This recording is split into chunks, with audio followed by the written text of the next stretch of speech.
Sí. Hola, buenas noches. La cuarta reunión de la Escuela de Formación Política en el nuevo formato, otra vez con el comité, que no tenemos gente acá, pero están todos en casa y nos dan el calor, hace frío, porque no están ustedes acá y necesitamos el calor humano. Pero bueno, es la nueva modalidad, nos tenemos que cuidar, es el COVID-19, es la nueva forma que tenemos para comunicarnos. Ya lo veníamos haciendo de una manera virtual en el comité, hace unos cuantos años antes que pasara esto, pero bueno, antes lo hacíamos mixto, con gente acá y también salíamos en las redes. Hoy nada más que es en las redes. Y hoy tenemos un placer, otro amigo Vicente López, como tuvimos la semana pasada, que nos visitó el ingeniero Petrucci. Hoy lo tenemos a nuestro amigo radical, presidente del Tribunal de Conducta de la Provincia de Buenos Aires, que fue miembro de este plenario también y ha ocupado unos cuantos cargos en este partido, y aparte de abogado, especialista en derecho tributario, encargado de muchas cátedras, que lo va a contar él de todas las charlas, y muchos de los que lo están viendo acá son compañeros, alumnos de él que lo están viendo, porque muchos nos hicieron saber que querían participar de esta charla y nos preguntaron cuáles eran los medios, así que llegó el momento, lo vamos a escuchar realmente con la parte tributaria municipal, que sabe un montón, pero ahí quedamos picando en la parte del título, que era un tema, saber realmente, ¿va a haber impuesto a la riqueza o impuesto a los ricos? ¿Qué opinas? ¿Cómo es? ¿Qué sabés?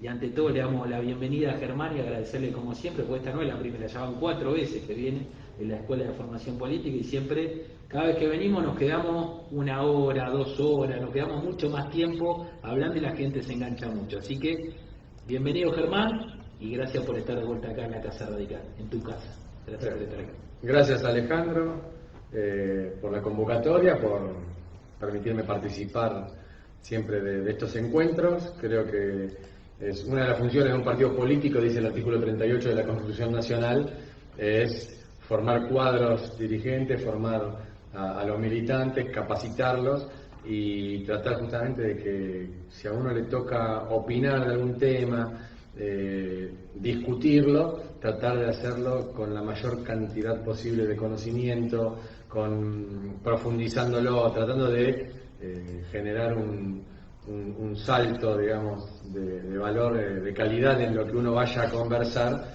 para que después también nuestros militantes, cuando hablen, excedan, digamos, argumentos que salgan de una charla de café, que sea más que eso.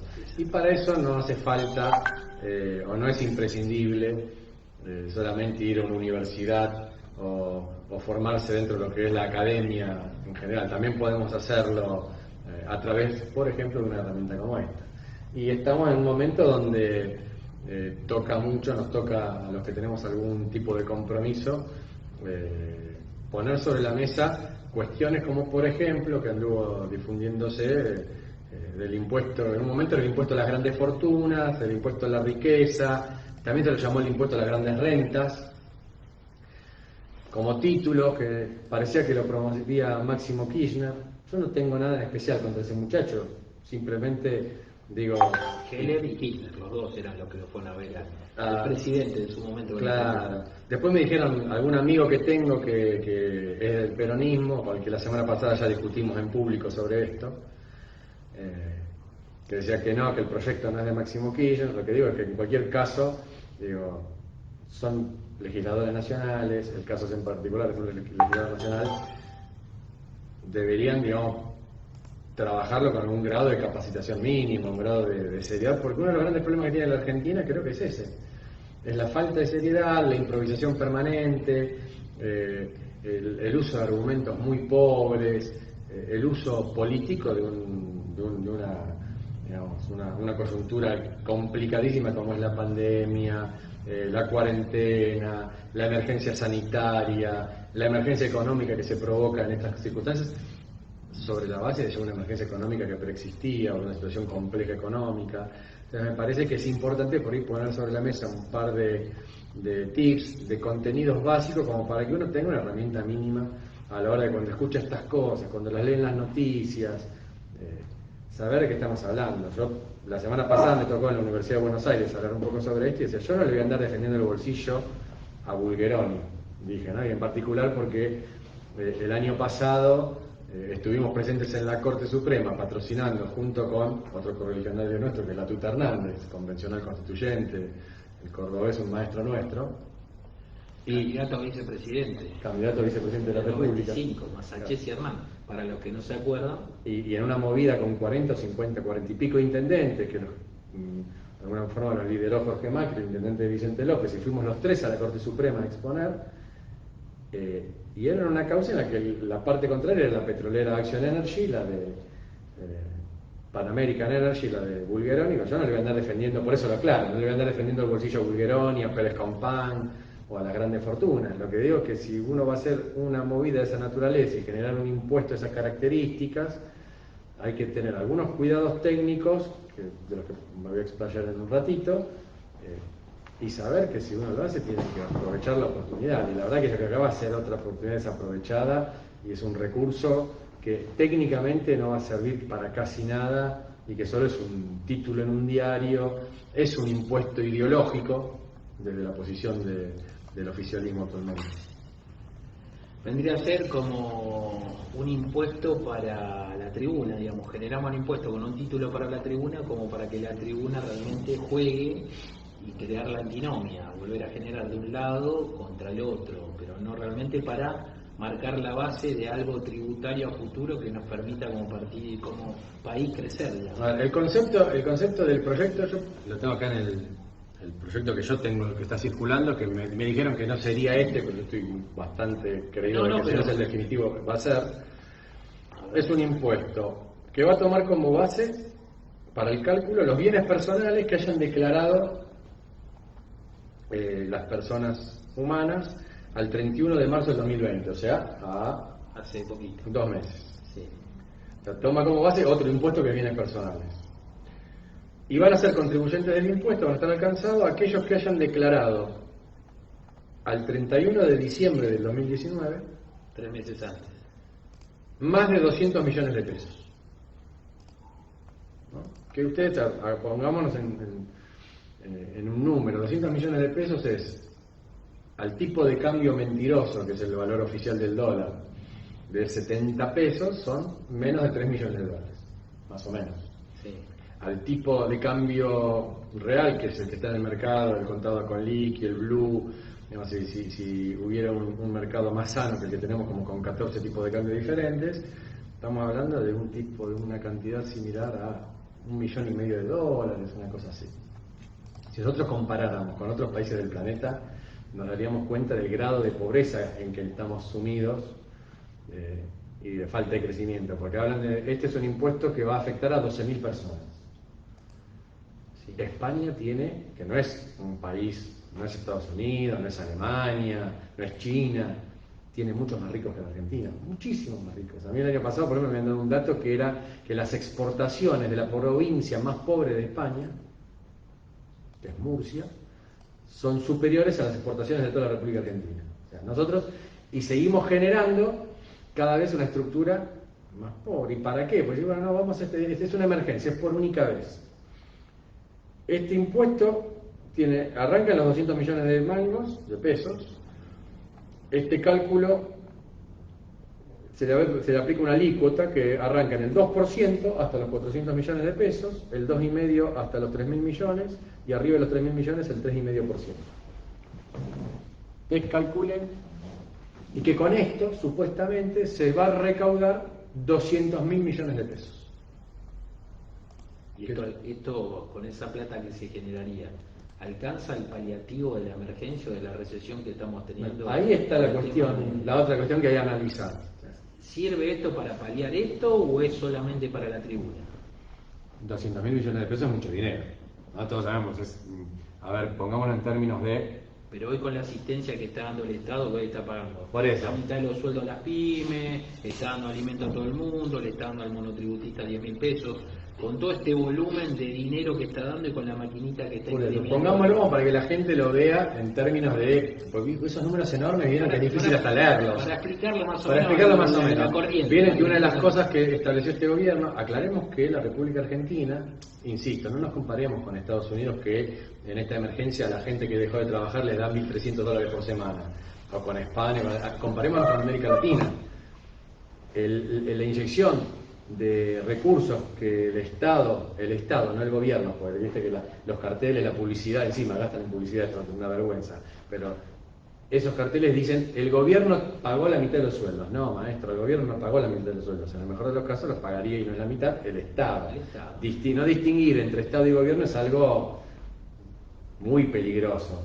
Sí, o fue algo para hacer publicidad en un momento que no iba a hacer publicidad, quizá. Pero si hacer publicidad inclusive es correcto, así que la publicidad está diciendo que el que financió eso es el Estado y no el gobierno. No sé si no es una publicidad sectaria como pasó el sábado con la conferencia de prensa, el gobernador atacando para atrás cuando realmente hoy no hay que atacar, sino tenemos que estar más juntos todos, cuando hay una responsabilidad de todo el mundo en marcar cuál es el futuro del país en la emergencia que estamos, pero pareciera que el gobierno juega con fuego con estas cosas. Buenísimo, un gobernador te dice que, yo no voy a andar defendiendo la gestión de María Eugenia Vidal, no, pero podemos criticarla inclusive objetivamente desde adentro de la coalición. De hecho, político, 4 años, pero ofende la inteligencia de un ciudadano común y corriente, un ciudadano medio, cualquiera de nosotros, que te digan que el estado de la salud era deplorable después de 4 años, cuando desde el año 87 gobierna el actual oficialismo. Digo, yo creo que justamente lo que hay que superar es eso. Este es un país lamentablemente pobre, se está empobreciendo cada vez más, no genera riqueza. Técnicamente un impuesto de estas características atenta contra la generación de riqueza. Insisto, yo no voy a defender las grandes fortunas, y si uno las va a grabar en estas condiciones, tiene que ser muy preciso en lo que va a hacer con ese recurso. Respondiendo a tu pregunta, ¿qué representa esa recaudación? 200.000 millones de pesos. Para que nos demos una idea, una de las herramientas que utilizó este gobierno para paliar la emergencia económica fue el IFE, el ingreso familiar de emergencia. El ingreso familiar de emergencia se habían anotado originalmente 11.300.000 personas, terminaron dándoselo a 9 millones de personas en el mes de abril, que aún no lo han terminado de cobrar, pero sí les fue adjudicado a 9 millones de personas. Un ingreso de 10.000 pesos. Hagan la cuenta, 10.000 pesos por 9 millones. 90.000 millones, la mitad del impuesto de emergencia. Si van a repetir el IFE, que es lo que han dicho, en el mes de mayo, el impuesto de emergencia se consumió solo con el IFE. Por eso insisto que como recurso es un recurso pobre en relación al gasto que ha generado, inclusive teniendo en cuenta que la República Argentina ha sido de los países que menos recursos volcó en la emergencia económica. Sí, el Producto Bruto Interno es el que menos. En relación a Uruguay, a Brasil, a Chile, a Paraguay, a Bolivia. No hablemos, insisto, no hablemos de España, Alemania, porque empezamos a llorar ahora y terminamos de llorar el Día del Padre. En porcentual de Producto Bruto Interno, Argentina está casi a la mitad de la mayoría de los países de Latinoamérica. Es muy poco lo que en esa proporción. Y encima, ¿con qué lo han financiado? Con la maquinita. Con emisión de moneda. El peor de los recursos, el que más afecta a los sectores que supuestamente el oficialismo defiende. Sí, a los pobres, realmente. O sea, es el impuesto más caro para los pobres, la inflación. Yo contaba la semana pasada que este gobierno se enamoró y descubrió ahora un economista que está más o menos de moda, que es Piketty.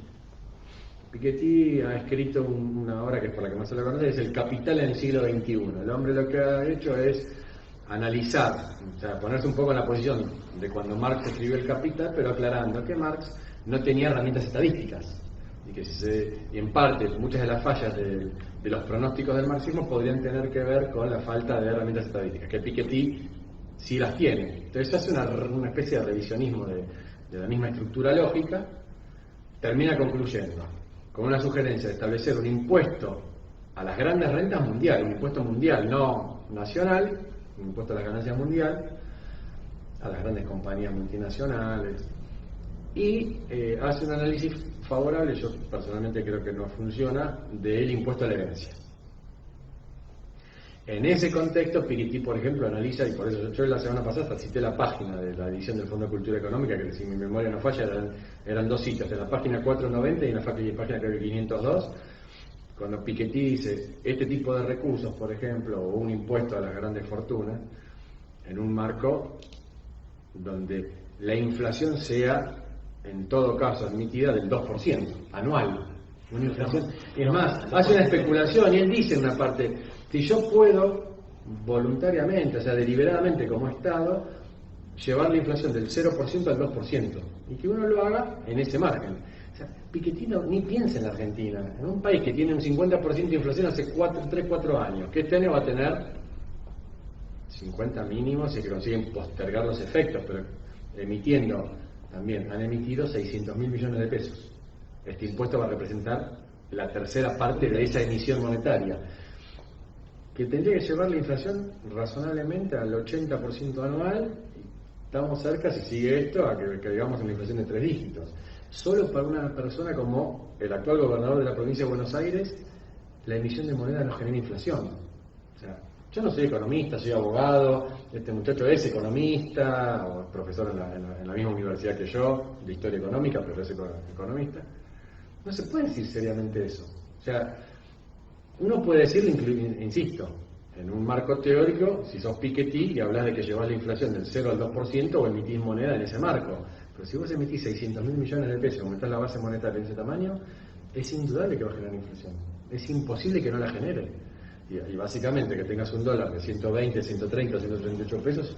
Y vos pensás que la inflación está controlada porque no hay comercio, porque no hay movimiento en la calle, pues está todo justamente en la cuarentena y hay poco movimiento económico, pero justamente lo que se mueve económicamente, que es el alimento que impacta directo, es lo único que va generando inflación, y inflación mucho más allá de lo que el INDEC dice, justamente lo que impacta, lo que es la comida. Imagínate cuando haya una liberación del consumo, del comercio, de todo lo demás, cómo va a disparar la variable, y cómo va a disparar la variable también del dólar paralelo que tenemos.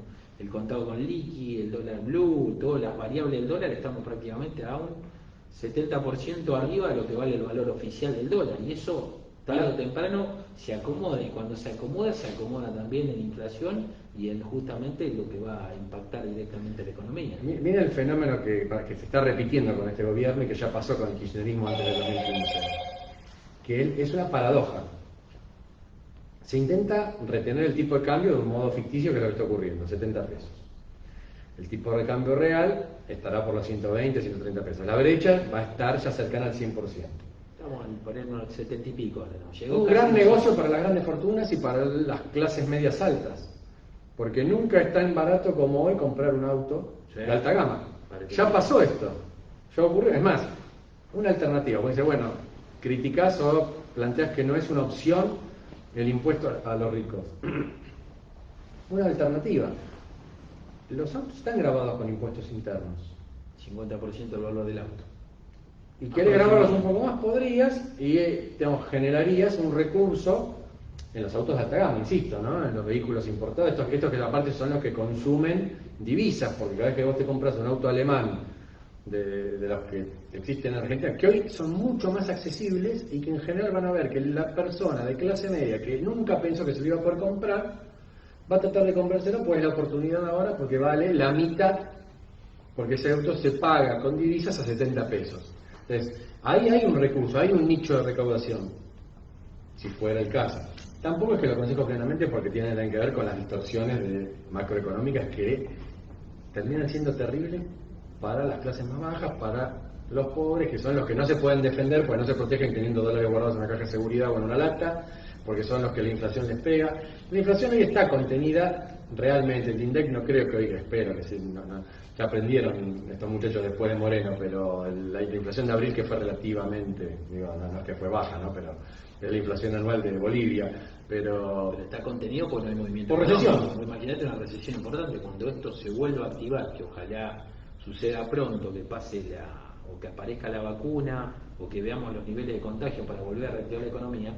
Cuando se reactive la economía se van a reacomodar los precios, y cuando se reacomodan los precios es inflación directa que va a pasar y va a golpear justamente al asalariado, porque hoy en vez de discutir aumento de sueldo, hoy está discutiendo que te paguen el sueldo y que no te dejen sin trabajo. Así que hoy la discusión de mejorar tu nivel de ingreso no pasa, porque ya tu nivel de ingreso el año pasado, este año, con un 50% de inflación, 40 y pico que hubo el año pasado, casi 50, y este año no hubo paritarias para discutir ningún aumento. Hoy eso es tema histórico, discutir, porque lo que está discutiendo, cómo llegas a fin de mes y que te paguen el sueldo y que puedas trabajar. Entonces en esto, vos imagínate, con un impacto de la inflación y no reacomodar los sueldos, justamente al asalariado, al trabajador, es el que le aniquilás totalmente con esta crisis, lo que está pasando ahora. Yo creo que por eso son muchas las perspectivas de las que uno puede analizar este impuesto a los ricos, que digo que no hay que analizarlo solo, o sea, podemos hacer ese análisis técnico, medio de laboratorio, solo del impuesto. Puedo seguir criticando el hecho, no le encuentro ninguna ventaja. Pero en el marco y en el contexto que vos nombrás... No da la ventaja de entrar en lo que vos sabés, y sabés un montón, porque no es tampoco venir a tirar pálidas y que todo el mundo se quede preocupado. Estamos en una situación compleja, peligrosa. Realmente no es solamente una cuestión de salud, que es una cuestión muy compleja, y está bien el aislamiento, estuvo bien la cuarentena, está bien también empezar a ver en la parte intermedia cómo empezás a mover un poco la economía y cómo empezás a mover la variable. Pero también está bueno discutir lo que históricamente venimos discutiendo, el Estado, la forma del Estado y cómo recauda el Estado. Y en esta parte, cómo recauda el Estado, creo que vos tenés mucha visión, te preparaste, lo haces, asesorás municipios, pero tenés una visión más que un municipio, ves una provincia, ves una nación. ¿Cuál sería tu visión o cuál es esta crisis que nos ayudaría como Argentina en el sistema tributario para de esta crisis aprovechar lo bueno para cómo salir de esta crisis mejor? ¿Cuál es tu visión al respecto de esto? Primera cuestión. Argentina vivió en emergencia los últimos 30 años. Sí. Antes de la democracia, 40 años. Siempre estamos acostumbrados, tenemos una gimnasia que otros países no tienen. De Martínez de Oz para acá que vivimos en El tema es que la emergencia no se convierte en una excusa, que no se convierte en una excusa para paralizar el poder legislativo, que no se convierte en una excusa para paralizar el poder judicial, que no se convierte en una excusa para no dar los debates o las discusiones que se pueden dar. Por ejemplo, hay que paliar esta situación y aparece este impuesto, insisto, técnicamente muy pobre. Después quiero volver un poco sobre algunos otros aspectos de por qué profundizarlo. Pero un poco el otro, pero si volvemos. La Argentina tiene la misma ley de coparticipación federal desde el año 1988. Inclusive es una ley, ayer aparentemente, yo no lo pude escuchar, pero escuché unas críticas que en un acto en La Plata del presidente Fernández y el gobernador, yo lo escuché. Creo que hubo una crítica, o velada o no velada, al presidente Alfonsín, porque la provincia de Buenos Aires había reducido su participación en la coparticipación producto de ese acuerdo. Habló de un buen gesto político de Alfonsín con respecto a bajar el nivel de coparticipación en un 7-8%, fueron las palabras precisas del presidente Fernández, tratando de lograr el desarrollo del norte del país. Pero este efecto noble que tuvo Alfonsín, como el tema de cambiar la capital a Viedma, no se produjo. Entonces se produjo todo la gente vino a capital y se provocó un hacinamiento y una falta de desarrollo, falta de la coparticipación. Eso es tremendo. Por eso más o menos la inteligencia. Más o menos fue así. Hay que contar la historia completa. Fue así más o menos. La República Argentina tiene la primera ley de coparticipación federal como tal, es la 2221 del año 73, que establecía que la nación se quedaba con de lo que se recibe de impuestos coparticipables el 47,5%, las provincias en su conjunto, que esto es lo que se llama distribución primaria, el otro 47,5%. Cuando Alfonsín negocia la ley de coparticipación, ya después del retorno de la democracia, después de un régimen transitorio en el año 88, se convierte en ley, que es la ley actual, 23.548, lo que hace es que la nación cede la distribución primaria y le da a las provincias un 52,66% y la nación se queda con un 42 y pico. Aumenta la porción de las provincias que después en la distribución secundaria distribuyen. Es cierto que esto perjudica a la provincia de Buenos Aires y se genera el famoso fondo del conurbano, el fondo de reparación histórica, que tenía un valor en los años 90 de 700 millones de pesos dólares y que después ese valor quedó congelado. Eran 2 millones de dólares por día, tenía dual de libre disposición. Bueno, pero eso durante todos los gobiernos del peronismo, nacionales y provinciales, inclusive durante el kirchnerismo, nadie lo reclamó. Esto termina con una discusión en la Corte Suprema, que la Corte dicta la sentencia en los casos de Córdoba contra el Estado Nacional, Santa Fe contra el Estado Nacional, que son sentencias de un martes posterior a que Mauricio gana la elección presidencial, es como un regalo que le hace la Corte a Mauricio Donay diciendo: condeno al Estado Nacional a recomponer la participación de las provincias en la ley de coparticipación. La entonces presidenta Cristina, que era buenísima, dijo: bueno, ahora ella se iba el 10 de diciembre, emite un decreto donde ordeno que todo eso se distribuya a todas las provincias. Una bomba de tiempo también, para que el 11 de diciembre el que llegaba tenía que hacerse cargo de eso. Esta es la discusión que queda. Y no, decir que no se la da porque uno vive de emergencia es, para mí, insisto, es un desafío que hay que darlo. Y los gobernantes siempre lo postergan. Y se postergó hagamos una crítica del gobierno también anterior, porque la ley, el régimen supuestamente de lo que fue el consenso fiscal del gobierno de Cambiemos, yo fui muy crítico. Tenía un articulito que decía, parte del consenso fiscal era que había que discutir la coparticipación. No, hay que discutirla, y es el momento de discutirla. Que hagan un acto en la provincia diciendo que generan un fondo de infraestructura, que ya fue generado en diciembre, para sacarse la foto en medio de la crisis, para infraestructura municipal, técnicamente, viola algo que se llama el principio de subsidiariedad. El Estado provincial no tiene que ocuparse de eso. Tendría que darle los recursos a los municipios directamente y que los municipios lo dispongan. Lo que pasa es que manejar los recursos es poder. Entonces, el que llega a la provincia los concentra y no toma esta medida que tomó Alfonsín. Critiquen lo que critiquen, y cuando dicen por qué nosotros defendemos la presidencia de Alfonsín y que critiquen el modo en que terminó. Porque la visión se dio el gobierno nacional, ¿qué es lo que tiene que hacer ahora también? Ceder más todavía ese 40 y pico, que aparte también es un 40 y pico % mentiroso, porque lo que hace el gobierno nacional es reducir la masa coparticipable, cada vez es menos lo que se coparticipa. Entonces, en esta emergencia tal vez es una oportunidad para dar un debate que no están dando. Un impuesto a la riqueza establecido con una inflación del 50% va a ser un disparate, pues se va a licuar en manos del propio Estado Nacional, primero. Segundo, pongámoslo en dimensión, son 2 meses de ingreso familiar del IFE, familiar de emergencia. Pero igual lo que vos estabas hablando de Alfonsín con respecto a Fernández, mientras vos tomabas, aprovecho la parte para meter la cuchara, vos estás hablando de un estadista, un tipo que vio el Estado, viendo cómo descentralizaba y llevando la capital al sur y cómo desarrollar justamente economías alternativas para que no haya una centralización en Buenos Aires tan grande. Y mirá la visión de Alfonsín de hace 36 años atrás, 35 años atrás, mirá cómo impacta también no solo en la economía sino en la parte de salud. Pues si realmente hubiéramos tenido la capital en otro lugar y hubiéramos desarrollado otras economías regionales, no tendríamos el nivel de contagio de gente que vive en el Gran Buenos Aires y Capital Federal. Realmente es la diferencia. Un estadista, un presidente que se capacitó para ser presidente y trascender de su mandato, porque Alfonsín ha dejado muchas cosas personales por el consenso nacional, por buscar realmente que la democracia siga en el tiempo, y cuando le decimos que es el padre de la democracia, es el padre de la democracia porque dejó cosas personales de él y del Partido Radical para que esto fuera en el tiempo. Pero cada vez la imagen de Alfonsín se agranda más, porque vos ves justamente esta crisis de salud, que después es económica también, porque viene el problema de la salud, de que nos vamos a tener en cuarentena todo, pero cuánto menos nos hubiera impactado a nosotros si hubiéramos estado con un país mucho más federal económicamente a lo que somos hoy. A ver. Y en eso fue visión de Alfonsín, y vemos la visión ñope que tienen algunos que son presidentes pero no son estadistas como Alfonsín. Yo te contaba recién que el año pasado estuvimos en la Corte defendiendo la posición de los municipios junto con Jorge Macri, con Natuta Hernández y yo.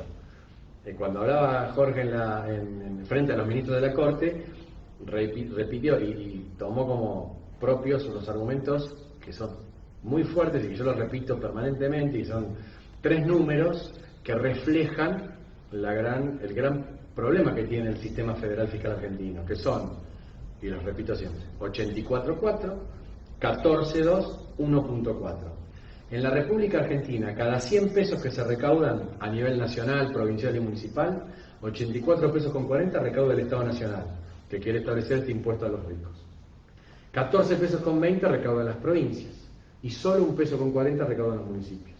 Ahora, a la hora de gastar, ¿cuál es la participación de los municipios? 6 pesos cada 100. O sea, existe una falta de lo que se llama correspondencia fiscal. Tendría que haber una mayor relación entre lo que se recauda y lo que se gasta, y además los municipios deberían gastar seguramente más que inclusive esos 6 pesos. Porque lo que es débil es nuestro federalismo fiscal. Cuestión, pues en el proyecto no está, tal vez lo incorporen, y es uno de los temas que leí ayer o anteayer que tal vez surgió la cuestión. ¿Ese impuesto a los ricos es coparticipable? En el proyecto no está. No pareciera. No pareciera, por ahí lo incorporaron ahora. Ahora, el espíritu no era que fuera. Porque tengamos en claro que también están gastando los municipios y las provincias en esta emergencia sanitaria, en esta emergencia económica, ¿no? El gasto, a mí hace muchos años, no muchos, 3 o 4 años, di una charla de esto en el Colegio de Abogados de San Isidro, y en el auditorio estaba el papá del jefe de gabinete, de Santiago Cafiero. Y él defendía, escuchando cosas parecidas a las que digo ahora, él defendía una posición que era que el gasto público es inflexible a la baja. Que el gasto público, una vez que crece, no vuelve a bajar. un dogma peronista, o sea, pero lamentablemente, si se verifica, no es porque sea un dogma de fe, se verifica porque los gobernantes se acostumbran a generar el gasto público sin tener la más mínima responsabilidad de lo que significa después sostenerlo. Y en esto, digamos, también, ni siquiera podemos hacer esa autocrítica también. Acá lo que hay que analizar, en la emergencia actual y en la emergencia después, si se quiere, definitiva y para salir adelante, es el tamaño que tenemos de gasto público.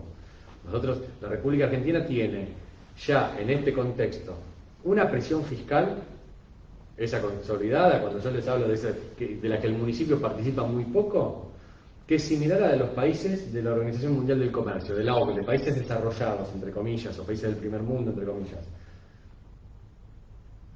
que es del orden del 38% del Producto Bruto Interno. O sea, de todo lo que en la República Argentina se produce en un año, el Estado absorbe a través del sistema tributario un 38%, y a través del impuesto inflacionario 4 o 5 puntos más del PBI.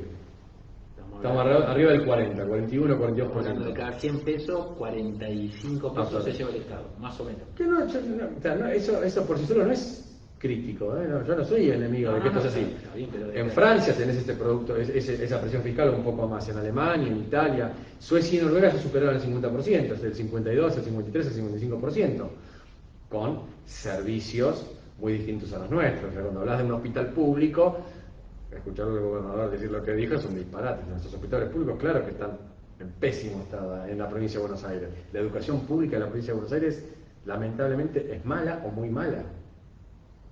¿Qué quiere decir? Reivindicás a Baradel y reivindicás tener 17, 18, 19 días sin clase para los chicos porque te parece más importante la reivindicación sindical que el derecho a educar, el derecho a aprender de un chico de 8 años o de 10.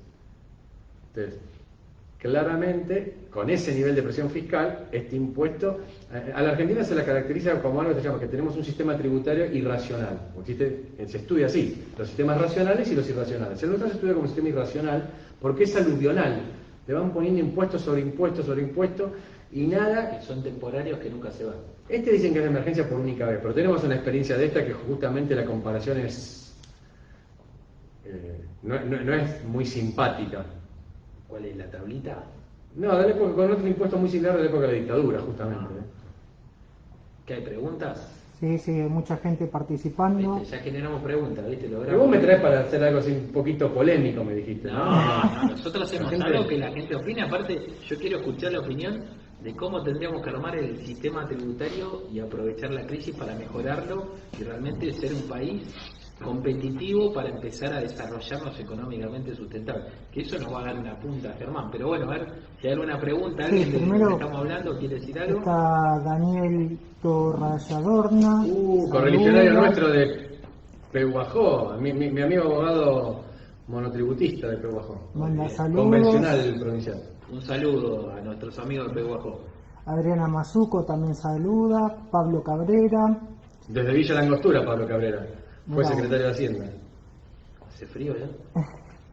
Hace frío, acá hace frío. Estela Maris Mayorana, interesante la charla, dice. Adelina Gómez dice buenas tardes, saluda. Luisa Díaz, excelente, comenta.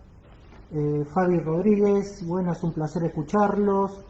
Dani Carabajal también está conectado. Alicia Lencina, Marcos Oliveiro. Ahí tenés una contadora, no una abogada, está escuchando. Ahí tenemos la parte de la contabilidad que te escucha. El concejal me dijo que iba a escuchar y quería que lo tenga que saludar, así que si Diego no lo veo acá.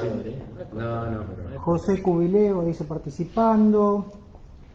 Gustavo Francolino, estoy con mi amigo Gustavo, excelente nota, dice. Analía Continente, Luis González, saludan. Norberto Erro dice un saludo a Alejandro y a Germán. Un amigo, Norberto. Comenta, el proyecto... Él me recibió en el año 82 cuando empecé a militar. Y nos el primer radical que conocí cuando entré a un comité en el año 82. Tenía 14 años. Lo dije el otro día y lo vuelvo a repetir. Me alegro mucho, Norberto, que estés bien y que estés participando activamente con nosotros. Comenta Norberto, el proyecto que impulsa, el proyecto que impulsa algunos sectores del gobierno para cobrar un impuesto extraordinario a las grandes fortunas bajo la apariencia de corregir desigualdades implica una doble imposición. El impuesto que se pretende crear ya existe y es el tributo a bienes personales. Habrá multiplicidad de juicios, dice. Si quieren hay algún comentario. Esto Norberto lo aporta. Ahí podemos hacer un alto. Tenemos la primera pregunta, aparte Así. buena pregunta. Claro, no, porque ahora tiene que ver con esto. Y Más que tiene una que ver pregunta. con el antecedente que Por yo eso te nombraba. interrumpí justo en eso. Nos adentramos un poquito en un tema técnico. Por un lado tiene razón Norberto, o sea, te lo disfrazan, te lo plantean como un impuesto que genera condiciones de igualdad. O sea, que somos Robin Hood, le sacamos a los más ricos para darle a los más pobres. Si vos querés darle a los más pobres, terminás con la inflación. Lo otro es todo zaraza, es todo cuento, insisto, es todo para la tribuna, pero es todo. Kicillof diciéndote que la emisión de moneda no genera inflación y vamos a apoyar un impuesto que alcanza para 2 meses de IFE, no alcanza para más. Entonces, no hagamos todo este circo por 2 meses de IFE. Ni hablar de que hay mucho más gasto que los 2 meses de IFE en esta emergencia. Le voy a contar algo. Yo hace muchos años había escrito un artículo que me dijeron que no me lo querían publicar porque me iba a llenar de causas penales, que era un artículo donde yo hacía un análisis, puede ser un poquito pesado, lo voy a decir, pero comparaba en muchos temas puntuales del kirchnerismo con la dictadura militar, ¿no? Desde cuestiones como 6, 7, 8 y Argentina televisora a color, semánticas y de propaganda, hasta cuestiones mucho más profundas. Nada, generar una ley de autoamnistía que Luder acompañaba en la campaña electoral a la autoamnistía que quiere la expresidenta hoy, ¿no? Digo, yo encuentro temas parecidos, pero bueno, es un tema personal mío, lo pienso yo, no me acompaña nadie de esa opinión. Cuando quise escribir un artículo sobre eso, me dijeron que no me lo publicaban porque íbamos todos a terminar en un juzgado criminal. A mí no me importa, pero lo pienso. Y está bueno decirlo, por eso está abierto a la comunidad. Por eso para digo, cada uno de nuestros precios y su ahora, opinión. vamos a este caso concreto. Ustedes se acordarán que en el año 1982 tuvimos un presidente militar que también, una opinión personal mía, probablemente influido por el exceso de alcohol, no tuvo peor idea que Galtieri, para el que no sabe, Galtieri. Claro, invadir Malvinas el 2 de abril. Recordemos también esto, el único político que no acompañó y que no se subió al avión para ir a Malvinas para apoyar el gobierno militar fue Raúl Alfonsín. Volvemos a hablar del estadista, no del presidente. El tipo no era presidente, pero digamos, siendo en esa época él no acompañó. Del estadista estamos hablando. El 2 de abril se inició esa guerra. Yo digo que es una guerra estúpida porque murieron 800 chicos, 300 ingleses, 800 nuestros, chicos de 18 años, me parece tremendo, o sea, es algo que no me entra en la cabeza, para tratar de sostenerse los militares en el poder. Una de las consecuencias que tuvo esa guerra, aparte de todo esto que pienso y que ocurrió, fue la consecuencia económica. De hecho, hoy salió un artículo, me parece haber leído, que uno de los default que tuvo la República Argentina fue a raíz de la guerra de Malvinas en el año 82. El gobierno militar, el 10 de junio se declara la rendición, si no fue el mismo día, un día antes, un día después, sanciona un decreto ley estableciendo un impuesto a los activos financieros. Un impuesto a los activos financieros al 31 de diciembre de 1981, que estaban exentos en la ley del impuesto al patrimonio, de lo que sería bienes personales. Pasó que hay gente que lo impugnó, y contestando lo que plantea Norberto Erro, que digamos la comparación sería con bienes personales. Una señora, de apellido Navarro Viola, planteó que ella, que tenía activos financieros al 31 de diciembre del 81, probablemente tendría algún dato la señora, porque en abril de 1982 los donó. Se los donó a la Fundación Navarro Viola, la señora Navarro Viola. La ley, el decreto de ley se sancionó en junio del 82. La señora litigó y llegó a la Corte Suprema. La Corte dictó una sentencia en el año 89, no me acuerdo si en junio del 89, en el año 89, donde la Corte Suprema le dio la razón a la señora Navarro Viola, porque dijo que la señora, al momento en que se emitió el decreto ley, no tenía algo que hay que tener para pagar impuestos, que es capacidad contributiva. ¿Por qué? Porque se había desprendido de los activos. Algo que desde que empezó a discutirse puede estar ocurriendo, que las grandes fortunas, los individuos que tengan esta suma de dinero, más superior a 200 millones de pesos, en su declaración a bienes personales a diciembre del 19, estén haciendo algo que se llama planificación fiscal, para reducir la participación por debajo de los 200 millones de pesos, para que cuando se sancione en definitiva la ley, Sí, no queden dentro del impuesto. Es como que se dio tiempo, digamos. De que Los militares tenían una ventaja, no iban al Congreso acá, aunque por ahí los peronistas preferirían no ir al Congreso, pero no les quedaba otra. Fernández ya dijo, no, eso es un tema del Congreso. Y la Corte sancionó diciendo, mire, la verdad que la señora no tiene capacidad contributiva, no tiene que pagar el impuesto. En otro caso, que es el caso de Juan Pedro Insúa, del 1 de octubre del 87, se planteó lo mismo. Insúa dijo, no, pero no se pueden aplicar impuestos retroactivos. Eso es un mito. Está admitida la retroactividad en materia impositiva, no es inconstitucional. La única irretroactividad que prevé nuestra Constitución es en materia penal. Nadie puede, dice el artículo 18, nadie puede ser juzgado por una ley posterior al hecho de un proceso. Y eso en materia penal tributaria solo se aplica, se aplica cuando aumentan, por ejemplo, el monto a partir del cual a uno lo pueden denunciar en una causa penal tributaria. Se conoce como condición objetiva de punibilidad. Pero, si no, la retroactividad sí está admitida. Pero también Juan Pedro Insúa consiguió un pronunciamiento a favor por algo parecido a lo que dijo Norberto. Juan Pedro Insúa pagaba un impuesto al patrimonio neto y a diciembre del 81 lo pagó. Los activos financieros estaban exentos, los grabaron después. Entonces, ahí sí lo que tiene Juan Pedro Insúa es un derecho adquirido por el efecto liberatorio del pago. Acá va a pasar lo mismo, o podría ocurrir lo mismo. Los contribuyentes que a diciembre del 19 declararon bienes personales y que ahora los presentan y los pagan, le van a aplicar un impuesto sobre la misma base de cálculo y podrán invocar que tienen un derecho adquirido, que ya lo pagaron. O sea, hay antecedentes jurisprudenciales. Habría que ver si la Corte sale de estos criterios, que estos son fallos que uno en la facultad los estudia desde el grado al posgrado. El dictamen de procuración de la Corte, el caso Insúa, es el dictamen de era el procurador de la Corte, después fue juez en la Ciudad de Buenos Aires, que falleció el año pasado, que es José Osvaldo Casás, un tributarista muy conocido y digamos, muy reconocido por el análisis muy meduloso que hacía de los casos. Su dictamen de procuración explicaba esto, mire, la verdad que Juan Pedro Insúa tiene el efecto liberatorio del pago. Entonces, ¿para qué volver sobre esto mismo? Y agrego a lo que dijo Norberto, el impuesto a las grandes fortunas, o el impuesto a los ricos, se va a establecer sobre la misma base de cálculo de bienes personales, que ya tiene además un recargo en la ley de emergencia 27451 de diciembre, ni bien asume este gobierno.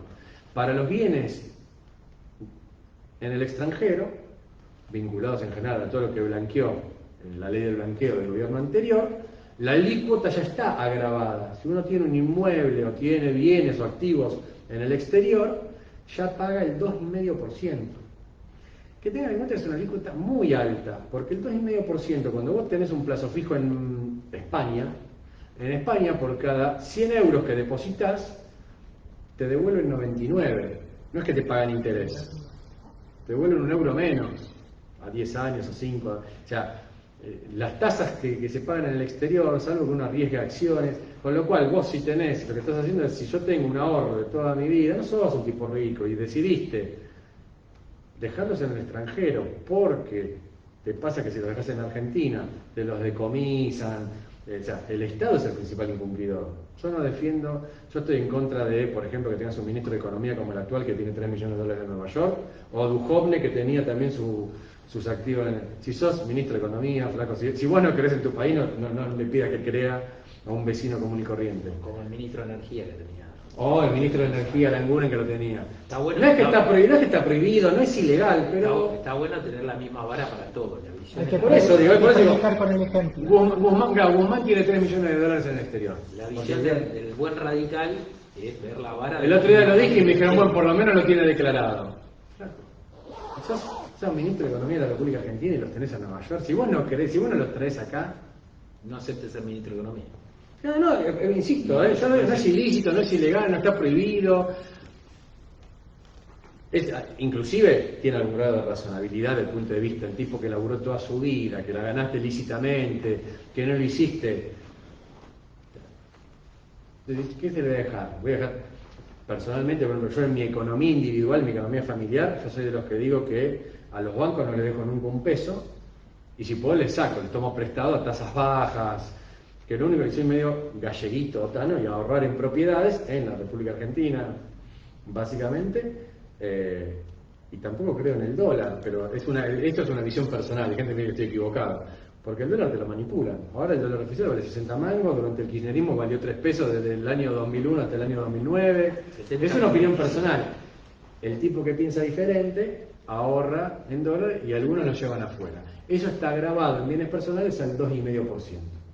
Pero si ya estableciste ese gravamen, estás diciendo que a ese le vas a agregar además, en algunos casos, un 3,5 más, es un 6, ya lo que estás haciendo es absorber una porción de la riqueza a través de la materia imponible, que es superior a la renta que te da el capital. Nada te da el 6% anual si vos tenés 3.000 millones de pesos. No tenés modo, porque aparte hay una ley en economía que es la ley de los rendimientos marginales decrecientes. En ese nivel de renta, en ese nivel de capital, si le haces el 0,5 anual es un montón, el 1 anual es un montón. Ahí tenés otra visión, otra teoría, es confiscatorio, ya empieza a ser confiscatorio. Ahí la confiscatoriedad es un tema... Ya estás con un elemento más para... No, pero la confiscatoriedad, yo no sé si judicialmente sería confiscatorio, porque la confiscatoriedad, primero nuestra Constitución no la reconoce. No existe en la Constitución de la Ciudad de Buenos Aires, está en la Constitución de Brasil, en la de Italia. Nosotros, principios constitucionales de la tributación, tenemos el de legalidad, los tributos, los recursos del artículo 4, el Tesoro Nacional se integra con contribuciones del artículo 4, la propia Constitución dice que esos recursos serán establecidos por el Congreso, está en el 75, inciso 1 y 2, legalidad. El igualdad está en el 16, la igualdad es la base de las cargas públicas y de los impuestos, dice el artículo 16. Pero la no confiscatoriedad es una creación de la Corte Suprema, que empieza en un fallo del año 1925, que es Pedro Emilio Bordiú con su municipalidad de la Ciudad de Buenos Aires, para proteger la propiedad. Y la Corte dice, cuando un tributo absorbe una porción sustancial de la riqueza del patrimonio gravado que lo torna insoportable, es confiscatorio. Y la Corte dijo, es confiscatorio si absorbe un 35%, un 33% de la renta. Ahora, del patrimonio... O sea, esto ya es más hecho y prueba. Lo más reciente en esto que tenés es el fallo Candy del año 2008-2009. Tenés un elemento más a sumarle a todo lo que va a haber. Digamos. Tenés que, ahí digamos, ahora estamos del lado de abogado de los contribuyentes. Yo abogado contribuyente y tengo que ver si tengo que plantear la confiscatoriedad. En el caso concreto, tengo que probar que absorbes una porción sustancial de la renta del patrimonio gravado.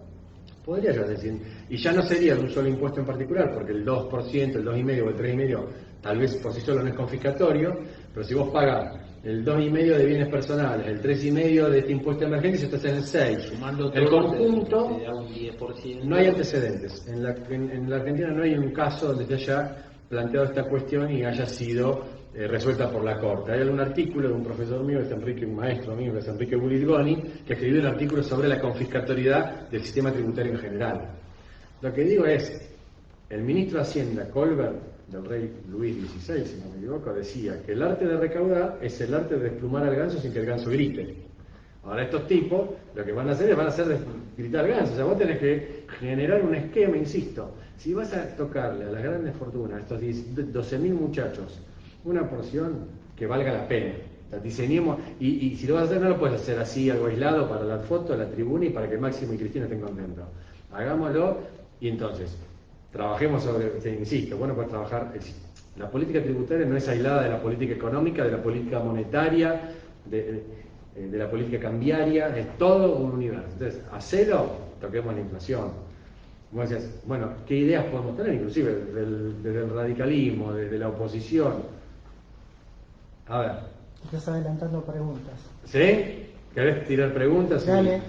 Dale que volvemos. Comento acá en Instagram lo que tenemos conectado: Sabrina Uiña, Lidia Candia, tenés algunos alumnos también. Martín Taff manda saludos para todos. Entonces, te digo que me habían preguntado, alguna gente de España que quería verlo, por eso te pregunté si el ingreso era libre con contraseña, gente de México. Estamos a las 11 de la noche, casi las 12 estamos.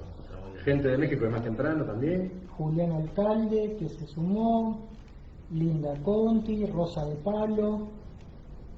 Hay nombres que son, por ejemplo, _F3, no lo puedo nombrar. Natalia Ábalos. Hay un montón. Hay un montón de gente conectada. ¿Alguna pregunta? Te saluda a todos los que nos están viendo. Sí, pasamos a la pregunta. A todos los amigos de Germán, a los amigos del comité, a la gente común, gracias por vernos.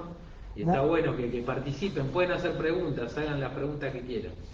Daniel Carabajal dice: mi pregunta para Germán es si es viable el debate sobre las autonomías municipales para mejorar la distribución de los ingresos coparticipables? Qué buena pregunta. Y ya avanzamos en algún tema, después por ahí volvemos acá de nuevo. Qué buena pregunta. Pero, sí. pero que es lo que vos querés hablar del tema de lo que están los regímenes municipales. O sea, cuando uno habla de autonomía municipal, justamente está hablando de eso. ¿No? Y también cuando estuve en la Corte, a mí me cargaron, porque una de las cosas que yo le dije a los ministros de la Corte fue, no es hablar del sexo de los ángeles. Porque si vos reconoces que los municipios son autónomos, estás reconociendo que tienen un poder tributario originario. En la República Argentina, eso fue convalidado en el 1994, cuando se incorporó expresamente en el artículo 123, donde trabajó la Tuta Hernández, nuestro maestro. Y José María Hernández, candidato a vicepresidente. Y tuvo como autonomía Córdoba, y él tuvo que ver mucho la autonomía. Él redactó la Córdoba, Carta Orgánica de Córdoba. Y aparte los niveles que tiene de autonomía Córdoba los municipios, que es un ejemplo que podríamos tranquilamente acondicionar a la provincia de Buenos Aires por el tema de la sustentabilidad económica de cada municipio. En la República Argentina, hoy de las 23 provincias, solo 3 no adaptaron sus constituciones, sus regímenes a la autonomía municipal, que son Buenos Aires, Santa Fe y Mendoza. Las otras todas tienen lo que se llama sistema de carta orgánico convención. ¿No? Por ejemplo, ahí nombrada está Pablo Cabrera, que fue secretario de Hacienda de Villa Langostura, y cuñado es el viceintendente. Ellos tienen su carta orgánica. Entonces vos que tenés ahí la posibilidad de darte tu propia estructura tributaria local. No significa ser soberano, bueno, puedes establecer cualquier cosa. ¿Cuál es el límite? Y ahí podemos introducirnos algunos intentos que ya hay de tributos de emergencia en la provincia de Buenos Aires de algunos municipios. Tenés los límites de la Constitución Nacional, que son para las provincias y los municipios. Vos no podés establecer tributos, impuestos, tasas a contribuciones, análogos a los que recibís por vía de coparticipación. Artículo 9, inciso B, apartado 2 de la Ley 23.548 de coparticipación. Si vos vas a recibir impuesto a las ganancias porque lo recauda la Nación, te lo manda a las provincias, y las provincias lo derraman a los municipios a través de las leyes de coparticipación provinciales, no debieras establecer un impuesto a las ganancias municipal. ¿Por qué? Porque es análogo al impuesto a la ganancia nacional. ¿Cuál es la sanción? Te cortan la coparticipación. Cuando eso lo hace una provincia o un municipio, en general tratan de ser medio imaginativos, no son tan torpes y lo disfrazan de otra cosa, ¿no? Y te dicen que es una tasa municipal de algo, no es una tasa o provincial, ¿no? Hay algunos casos que fue el caso de Mastelone, de Logística La Serenísima con provincia de Mendoza, o sucesores de Wilner, que es la marca Ilolay con Mendoza, que habían establecido una tasa provincial al ingreso de leche a granel para supuestamente inspeccionar que no tenga un mosquito que afecta a la vid. No había ninguna inspección, te cobraban. Es análogo al impuesto nacional coparticipable, entonces te impugna. Los municipios pueden establecer gravámenes con ese límite, con el límite provincial también. Hay una ley de coparticipación provincial, con el límite de distribución, por ejemplo, en las tasas municipales de inspección de seguridad y higiene, que tienen la base de ingresos, que es lo que se está discutiendo en el caso que está en la Corte. O sea, para todo eso es relevante la autonomía municipal. En esta emergencia, algunos intendentes ya empezaron, o se anticiparon inclusive al proyecto que está en el Congreso Nacional. Hay 2 casos que yo tengo registrados, hay uno que lo traje inclusive por acá, traje la ordenanza para comentarla / criticarla, que es el municipio de Castelli. Castelli estableció cortitos, el primero lo hizo por decreto, con lo cual violaría en principio el principio de legalidad en materia tributaria. El hombre después se dio cuenta, el intendente, lo mandó al Consejo Deliberante, llamó a mayores contribuyentes, se lo convalidaron. Eso, hay antecedentes que la convalidación posterior es válida, ¿no? Hay un fallo de 1881, un caso de un gremio de abastecedores de azúcar de Tucumán con San Miguel de Tucumán, que pasó esto y se convalidó retroactivamente. No es lo que hay que hacer, pero bueno. Claro, no se aconseja, vaya aconseja. Seamos democráticos de verdad. El otro día, no sé si vieron, veía que López Rezano se había enojado un poco en el grupo porque yo ya había escuchado a la hija de Ilia en ese audio ¿con qué periodista era? Con Ernesto Tenenbaum. Con Ernesto Tenenbaum. Contarle un poco a la gente que no está en los grupos hay un grupo de WhatsApp del comité que se llama Foro Ideas. Y bueno, un correligionario, el doctor Daniel López Rezano, mandó el reportaje que le hizo Ernesto Tenenbaum a la hija de Ilia. Y bueno, después de pasar un par de horas y que nadie comentó, bueno, medio que se enojó en el tema de que nadie valoró lo que era Ilia y lo que contaba la hija de Ilia cuando fue presidente. Bueno, rescatándolo, la hija de Ilia, una de las cosas que dijo es que el padre hablaba de que Esta no era democracia, que era una votocracia autoritaria. Me encantó y lo adopté. Ahora lo repito cada vez que puedo. Me parece increíble, porque es eso. Es tener en cuenta algo que también uno suele decir, que es, obviamente que el voto es una condición necesaria para la democracia, pero no es suficiente. Votar cada 2 años no alcanza, ¿no? Si vos no tenés Congreso, no tenés una división de poderes real, si vos no tenés un poder judicial independiente, si vos no tenés una república, digamos. Una república. O estás dibujando una república. Claro, si vos no tenés limitación temporal, eso lo hablábamos antes. O sea, yo personalmente no estoy de acuerdo con que los intendentes municipales duren en el cargo una eternidad. Creemos que el sistema funciona con alternancia, no con el personal. En todo, a nivel provincial, o sea, tener en Formosa un gobernador infran que está desde, ¿qué año está? 30, 20 y pico de años lleva. Exacto. ¿No? Formosa es una provincia de 600.000 habitantes. De los 600.000 habitantes integran la población económicamente activa en condiciones de trabajar 380.000. De los 380.000, 320.000 son empleados públicos nacionales, provinciales o municipales. Los otros 60.000 son proveedores del Estado. Formosa tiene un índice de pobreza tremendo. El 10% son recursos propios, el 90% es coparticipación federal. Eso es lo que tenés que resolver. Esto es lo que tenés que terminar. O sea, y claramente tener un gobernador que lo que tiene es una estructura que intenta dar tremenda, que tiene un feudo tremendo, no es democrático. A mí no me digan que hay democracia, pues no hay democracia. Digan lo que. No, sí, vota, la gente lo vota, no. No. Y vuelvo a lo mismo, o sea, también, o sea, reconozcámosle a la gestión anterior en la provincia de Buenos Aires que los intendentes de todos los partidos políticos duren 2 mandatos. Me parece razonable, está bueno. Aparte, hay algo que hay que reconocer a la gestión de la provincia, fue eso también, el nivel de coparticipación se le mejoró a los municipios. Bueno, eso es a nivel nacional además. También a nivel nacional, el gobierno nacional fue uno de los grandes méritos del gobierno de Mauricio Macri en cabeza de Frigerio, como ministro del Interior, mejoró la participación de las provincias. A toda la provincia.